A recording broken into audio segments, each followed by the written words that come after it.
Hello, Mind Mappers, and welcome to the video. Today we're going to be going over The Obstacle is the Way by Ryan Holiday, one of my absolute favorite authors. This book's going to be perfect for you if you are struggling with almost anything in your life, whether you're struggling to get more into fitness, whether you're struggling in business, or whether you're just struggling in general. This book is going to give you a unique perspective on the struggle and how the struggle is really the way to triumph, the way to success. Now, quickly let me introduce Ryan Holiday. Again, one of my absolute favorite authors. He's very prolific. He's a writer that focuses mostly on ancient wisdom, philosophy, and its place in our everyday lives.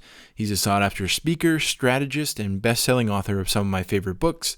Those books include this one, The Obstacle is the Way. I actually reread this one to present it to you guys, but also Ego is the Enemy, and his latest book, Stillness is the Key, which you can check out on the channel. Now, I've pulled out some of the top ideas from this entire book. The first kind of three ideas that we're going to go over here is the 3 parts to overcoming obstacles.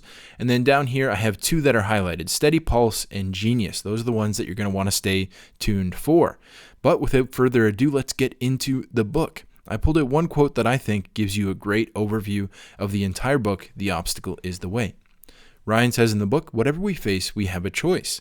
Will we be blocked by obstacles, or will we advance through and over them? Continuing on, he says, we might not be emperors, but the world is still constantly testing us. It asks, are you worthy? Can you get past the things that inevitably fall in your way? Will you stand up and show us what you're made of? Plenty of people have answered this question in the affirmative. A rarer breed still has shown that they not only have what it takes, but they thrive and rally at every such challenge. That challenge makes them all better than if they'd never faced the adversity at all. And that's really the core concept of this entire book, is that whatever you're going through, whatever challenge you come across, is going to make you better than if you had never faced that adversity at all. Now it's your turn to see if you're one of them. If you'll join their company, this book shows you the way. And that's exactly what we're going to be going over today. Will you be blocked by obstacles, or will you advance through and over them? This is such a game-changing perspective. Most of us see challenges as things to avoid, but this book really is going to show you that everyone's going to run into obstacles, business failings, career changes, and technology changes. Therefore, success in any endeavor is not about our aptitude, but about our attitude towards these obstacles. Even if you're the smartest person in the world, if you're not willing to push through failure after failure, you likely won't succeed. Whatever hand life dealt you, you will need to overcome before you can taste the fruit of success. This book, in my opinion, is definitely a must-read, specifically for those people in business or leaders or managers. You got to check out this book. I'm going to give you some of the action points here, but the stories are going to be what helps drive it home. Ryan tells us all sorts of stories about the ancient philosophers and all sorts of different people. Just a very prolific writer. Again, I believe that he studied underneath the great Robert Greene, which if you know Robert Greene at all, you know that that is some pretty high company. Now let's talk about mind mapping. Get the most out of these mind maps by following along. Find the process of how I mind map all 50 plus of the mind map templates that I've got on this channel. I've done over 50 plus books. You can get all of those 50 books completely for free at the link down below, and you'll also be able to get the process, my beginner's guide to mind mapping, so to speak, and you can follow along, which will help you learn more, remember better, and apply these books into your life, because really the magic is in the application. Now let's get into our first main point. What is perception? He says in the book, what is perception? It's how we see and understand what occurs around us and what we decide those events will mean. Our perception can be a source of strength or great weakness. If we are emotional, subjective, and short-sighted, we only add to our troubles. To prevent becoming overwhelmed by the world around us, we must, as the ancients practiced, learn how to limit our passions and their control over our lives. It takes skill and discipline to bat away the pests of bad perceptions, to separate reliable signals from deceptive ones, to filter out prejudice, expectation, and fear. But it's worth it. for what's left is the truth after you get through all of those things. While others are excited or afraid, we will remain calm and imperturbable. We will see things simply and straightforwardly as they truly are, neither good nor bad. This will be an incredible advantage for us to fight against obstacles. And absolutely, this is such a great skill, similar to what Cal Newport talks about in his book, Deep Work. This ability to see obstacles for what they are, the advantage, the possibility in the obstacles. This is a huge mindset shift that is going to be required if you're trying to succeed in anything. Because how you see the world is how the world is. In other words, perception is reality. Are you seeing the world for what it is? Then that's all it is. Are you seeing the hardships you have? Then you have a reason to not succeed. Are you constantly envying others? Then you don't appreciate yourself. So you can see the way that you perceive the world or the beliefs that you have really is what reality is for you. So how are your perceptions dictating your life? This will be quite obvious if you look back at the last obstacle that you encountered. Example, how did you deal with it? Did you look for solutions or did you look for excuses? Did you give up immediately or did you further entrench into your goals and your certainty that you're going to accomplish them? You see how there's two real different ways to react to these obstacles, and one of them is going to wind up with you being successful without a doubt, and the other one, you're likely never going to get past where you are right now. So whenever you come up against an obstacle, think about, how is this obstacle not as bad as I'm currently perceiving it? How might this obstacle actually be good? How can I use this obstacle to recommit to my goals? Right? Get someone else's perspective. This is probably the number one thing that I help coaching clients with day to day. They might see something as an obstacle or they might have a challenge that they're not able to overcome, but I can see the opportunity that it presents being an outside observer who has maybe gone over quite a few of these obstacles before. One of my favorite things in life is helping them see the obstacle is the way. That when you go through this obstacle, when you have the ability to get further entrenched into your goals because of the adversity that you're coming up against, that's the true path to success. And I love helping people see that. And that's why I've chosen to do this as a career. Our next main point is, what is action? The quote from the book goes like this. What is action? Action is commonplace. Right action is not. As a discipline is not any kind of action that will do, but directed action. Everything must be done in the service of the whole. This is such an important point. What is action? So many people talk about action, keep going. And we talked about a lot on the channel how to have an action bias. And Ryan talks about how, yes, action biased, but right action, directed action bias. Step by step, action by action, will dismantle the obstacles in front of us. And that's really the only way to success. With persistence and flexibility, we'll act in the best interest of our goals. Action requires courage, not brashness, creative application, and not brute force. Our movements and decisions define us. We must be sure to act with deliberation, boldness, and persistence. Those are the attributes of right and effective action. Going over those again, deliberation, boldness, and persistence.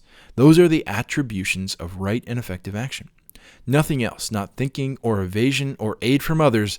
Action is the solution and cure to our predicaments. Right action is the solution and cure to our predicaments. Act with deliberation, boldness, and persistence. I love that quote. Action and right action are different between busy and successful. Are the difference between busy and successful? There are a lot of people out there that are taking action, but there are a lot of people out there that are also not successful. How could that be? Well, everything must be done in service of the whole. I like to think of this as strategies versus tactics, as my mentor taught me. Strategies are time-tested, results-driven frameworks for action. For example, the strategy of my mind mapping, Beginner's Guide to Mind Mapping, is what you could use to learn from books. They never sacrifice the long term in the service of the short term. Tactics are new methods that might be very successful in the short term, but they often fade quickly and potentially they leave a scar. So you have to know the difference between strategies and tactics. Imagine a new business to further entrench this. One tactic you might use would be to cold call or cold email your new prospects. For example, you're selling marketing, as I've done in the past. A lot of people took to this specific type of marketing. Something that will work very quickly and get you either a yes or a no from your client is calling them and asking them if they need help. But what it has in speed, it lacks in tact. After cold calling your entire market, what's next? They know you as the guy that cold called them, maybe multiple times, cold emailed, and didn't offer any value. You better hope that your closing percentage is really good, because if not, you've ruined your reputation, which you can't get back. What is a strategy that might potentially work better? Well, a proven strategy would be to partner up with someone who has spent years and years gaining the trust of your target market. Reach out to them and give them something extremely valuable to share with your target market, and give them a high quality piece of value in return for them sharing that. For example, you can give them a piece of the action. Creating these relationships takes time, and it will not result in an immediate influx of cash, but positioning yourself as a trusted expert in your market is a proven and time-tested strategy. How many of the businesses you do business with in your day-to-day life have cold call you? I'm willing to bet not very many of them. And that's because the ones that burn bright often fade the quickest. So try to think about strategies instead of tactics. What are some of the ways that the big businesses of the world have built their business, and how can I do the same thing? What are some of the proven strategies that work in whatever area I'm trying to achieve something in, and how can I follow along with those strategies and not try to steal some tactics from people who aren't really long-term successes? What is will? That's our next point. Will is internal power, which can never be affected by the outside world. Is our final trump card. If action is what we do when we still have agency over our situation, this will is what will depend on when our agency has all but disappeared. So if you can take action on something, you still have agency over the outcome. Placed in some situation that seems unchangeable and undeniably negative, we can turn into a learning experience, a humbling experience, a chance to provide comfort to others. And these situations are actually more common than you might think. That's willpower, but that needs to be cultivated. We must prepare for adversity and turmoil. We must learn the art of acquiescence. Acquiescence, what a great word. And practice cheerfulness even in dark times. Too often, people think that will is how bad we want something. In actuality, the will has a lot more to do with surrender than strength. This is such an interesting thing. He's turning willpower on its head. Think about what willpower is really. Ryan points out here, maybe it's not normally what we think of. Normally we talk about doing something difficult, maybe exercising or working long hours, and etc. And we think of that as willpower. But all of those things would fall into the perception that we talked about before. So when we still have the ability to accomplish something, we can actually go out and do it. Our perception of how hard, meaningful, or non-meaningful the action is would determine whether or not we decide to do that thing. But willpower is more about when something bad is inevitably going to happen and when we have no control over something. How do we act when we can't change the circumstances? Do we start to try to blame or try to escape? That's when willpower shows its true head. Can you withstand the necessary or inevitable pain that will be coming your way? That's essentially what willpower is. And Ryan says this in the book about willpower. He says, in actuality, the will has a lot more to do with surrender than with strength. Try God willing over the will to win or willing it into existence. For even those attributes can be broken. True will is quiet humility, resilience, and flexibility. The other kind of will is weakness, disguised as bluster and ambition. See which lasts longer under the hardest of obstacles. So you can see that a lot of the things that we're talking about here are changing your perspective to really make sure that you understand the situation fully and logically and in a way that makes sense for you. Taking action from strategies rather than tactics. And willpower is being committed to the long term. A very important point that I think a lot of us probably could learn from is steady pulse. He says in the book, John Glenn, the first American astronaut to orbit the Earth, spent nearly a day in space, still keeping his heart rate under 100 beats a minute, which is absolutely crazy. That's a man not simply sitting at the controls, but in control of his emotions. A man who had properly cultivated what Tom Wolfe would later call the right stuff. Continuing on. But you confront a client or a stranger on the street, and your heart rate is liable to burst out of your chest. Or you are called to address a crowd and your stomach crashes through the floor. It's time to realize that this is a luxury, an indulgence of our lesser self. In space, the difference between life and death lies in emotional regulation. And really, this is all about how calm can you be in the face of fear. One of the main things talked about in the book is obviously overcoming obstacles. I think most of us get the point there. Take on the hardest challenges we possibly can because those are going to make us better. But how do you react to those challenges? Can you control your heart rate? Can you stay calm so that you can follow through with the important things that we've previously learned? Taking the right action, having the right perception, and continuing to execute your will. This is essentially a rewiring of the way that the human body normally reacts. As he says here, it's a luxury to allow your body to react the way that it normally would. When the body senses fear, it raises your heart rate in preparation for either a fight or a flight. But what good does that do us in a meeting, when we're on a sales call, or when we need to make an important decision? The answer is, obviously, it doesn't help us. In fact, the response will significantly hinder our ability to do anything of substance. We are definitely not going to be have our wits about us when we're on stage, or we're definitely not going to have our wits about us during that sales call, and etc., if our heart is trying to jump out of our chest and we're sweaty, and etc. Now, this is a quick aside, but I really love the way that Mel Robbins talks about this concept here. She says that anxiety and excitement are the same thing in the body. It literally is the same neurotransmitter creating that reaction. But how we react to that is really based on how we label it. Try this in your own life. You have a big meeting coming up and you can feel your heart rate rising, or your palms sweating, or your armpits sweating. Try saying out loud to yourself that this is excitement and not anxiety. This might sound crazy, but in my experience, it really, really works. I've done many, $10,000+ deals in the past few months, and really thinking about going into that room and knowing myself previously, I would have just been sweaty, I would have been talkative, I would have been all of these things. But labeling it as excitement and not anxiety has really helped me calm down in the room, and I think it's helped me win a lot of deals because of that. Now, the next main point here is about what doesn't kill you. It's a beautiful idea. Psychologists call it adversarial growth, or post-traumatic growth. That which doesn't kill me makes me stronger is not cliche, but fact. The struggle against an obstacle inevitably propels the fighter to a new level of functioning. The extent of the struggle determines the extent of the growth. The obstacle is an advantage, not adversity. The enemy is any perception that prevents us from seeing that, right? So again, we're going back. We're saying we have to perceive all obstacles as the ability to overcome them, and we have to also perceive them as, hey, this obstacle is going to be a good thing for me. So what this says to me is choose your obstacles wisely. What happens when you choose the easiest path? When everything comes easy, not only are you less likely to feel the feeling of accomplishment, but you're less likely to become a better person, someone who is stronger, more confident, and smarter. But what happens when you choose the harder path?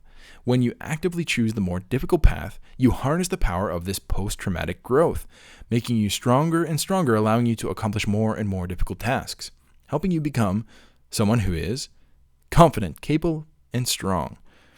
Look at your life currently. Where have you chosen the easy path, and where have you chosen the hard path? I can only speak to my own life here, but whenever I find myself trying to choose the easy path, I immediately attempt to course correct. Too many times I've been bitten by the allure of the easy, only to realize that it's simply not worth it. Business, fitness, and relationships all deserve our full attention and dedication. The easy path doesn't demand it, and therefore we cannot take the easy path. Our next major point here, our next highlighted point, is about genius. Too many people think that great victories like Grant's and Edison's came from a flash of insight, that they cracked the problem with pure genius. In fact, it was the slow pressure repeated from many different angles that eliminated the elimination of so many other more promising options that slowly and surely churned the solution to the top of the pile. Their genius was unity of purposeness, deafness to doubt, and the desire to stay at it. A common reaction when we see successful people, right? Absolutely. Instead of praising their hard work and dedication and persistence, as we look at their luck. Did luck play a role? Absolutely it did.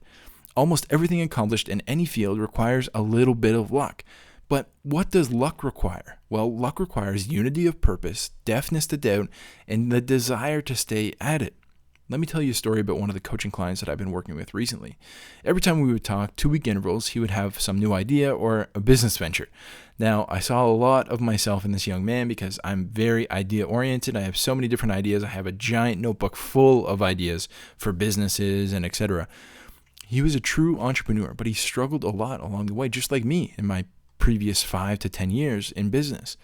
During one particular coaching call, he was fed up of not making any progress. So I took the time to show him how he had a desire to stay at it and a deafness to doubt. He had 2 of the ingredients. The one thing that he was missing was unity of purpose. See, trying all those different angles and applying all that pressure is definitely a good thing. And we've talked about that before, is taking the right action is definitely a good thing, but it's useless if you don't do it for a purpose. You just end up going in multiple different directions. I helped him find one customer that he wanted to help. Then apply his relentlessness and action and his desire to achieve towards helping that one person, unifying his purpose and taking directed action, right? Taking the right actions. This young guy has been able to actively help real people over the past 6 weeks. As it was about 6 weeks that we did this exercise. He has created an incredible empire. Has he created an incredible empire for himself? Definitely not. He really hasn't. But he doesn't come on the coaching calls and say, I have this new idea. He tells me about the people that he has helped, which is his new purpose. Success follows when you focus on helping people. So make sure that you have your purpose in line first, and then direct all of your energy towards that. Now, the final point of the book is the obstacle is the way. And I actually didn't write anything about this point because I think it kind of speaks for itself. So here we go. So under all that pressure and trial, we get better, become better people, leaders, and thinkers. Because those trials and pressures will inevitably come, and they won't ever stop coming. But don't worry, you're prepared for this now. This life of obstacles and adversity. You know how to handle them, how to brush aside the obstacles, and even benefit from them. You understand the process. Let's say it once again, just to remind ourselves. See things for what they are, and do what we can. Endure and bear what we must. What blocked the path is now the path. What once impeded action advances action. The obstacle is the way. What a great quote. I hope you guys got a lot out of this book. I appreciate you being with me here today, and I hope to see you in the next one. Don't forget that you can get my how to mind map guide down below, and you can also get all 50 plus of these mind maps so that you can learn on your own. Thanks so much, and I'll see you in the next one.